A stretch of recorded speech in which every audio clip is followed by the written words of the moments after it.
Dictation start now. Sir, the very basis of the bill has also been questioned, that is, whether the restructuring of the capital of the institutions is at all needed. It is our view that a developmental agency should be organizationally independent and its board professionalized, having fully fed the Industrial Development Bank of India. Since its infancy for a decade, the Reserve Bank has placed it in a position of importance.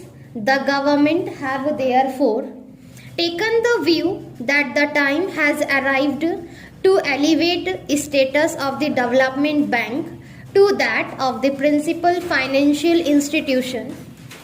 Just as the Reserve Bank is the central bank of the country, the Life Insurance Corporation of India is the principal investment institution.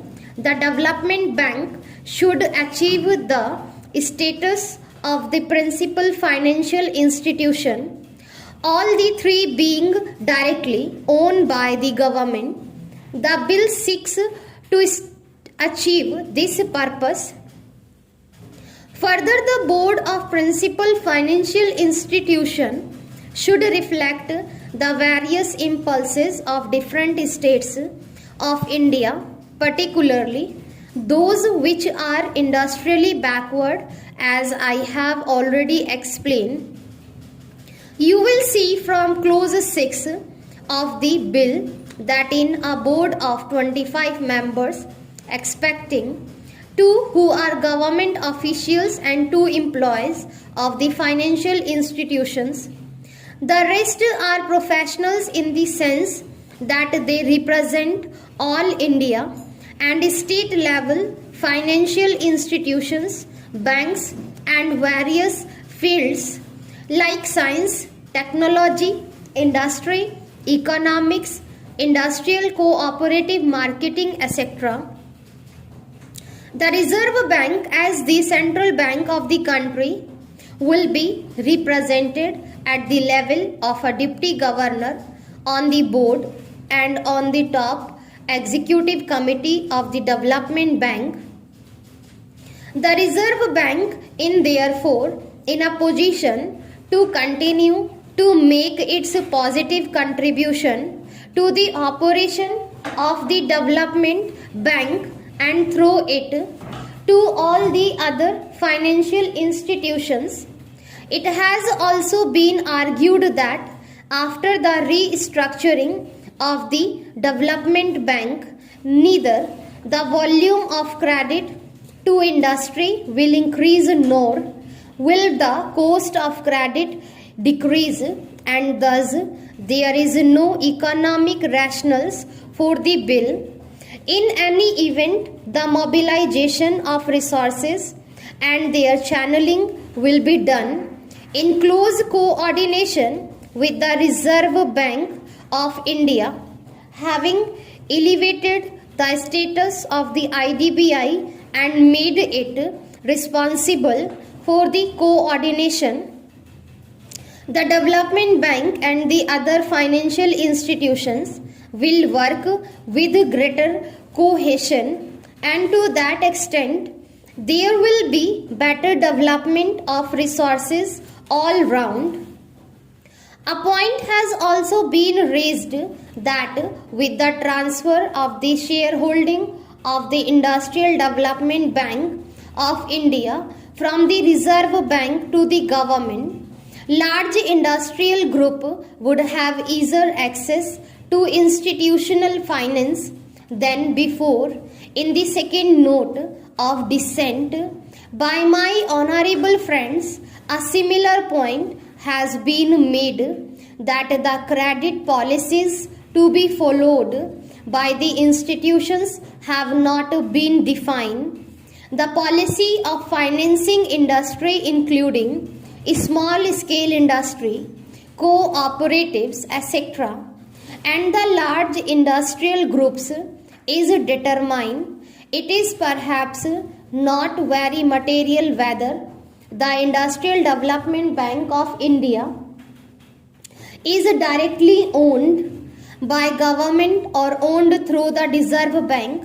Parliament has therefore the opportunity to oversee the policy being followed by the Development Bank and the other institutions in financing industry in general and the larger industrial groups in particular.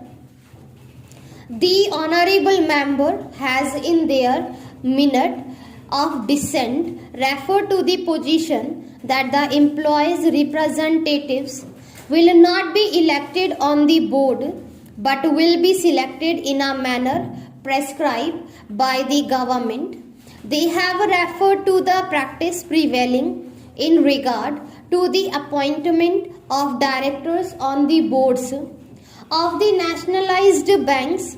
I may inform the House that in the case of the nationalized banks, the scheme framed under the Banking Nationalization Act does not provide as such for a direct election by workmen of their representatives on the boards of the banks, and a representative is chosen out of a panel of 3 names suggested by the Federation, which on verification by the Central Labour Commissioner has the largest number of workmen as members.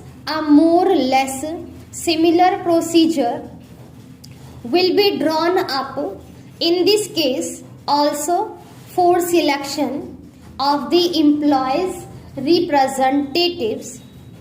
I now take this opportunity of paying a tribute to the services rendered by the Reserve Bank of India in feeding the Industrial Development Bank of India from its infancy and having brought it up to its present status so that it could take up the leadership of the other financial institutions independently.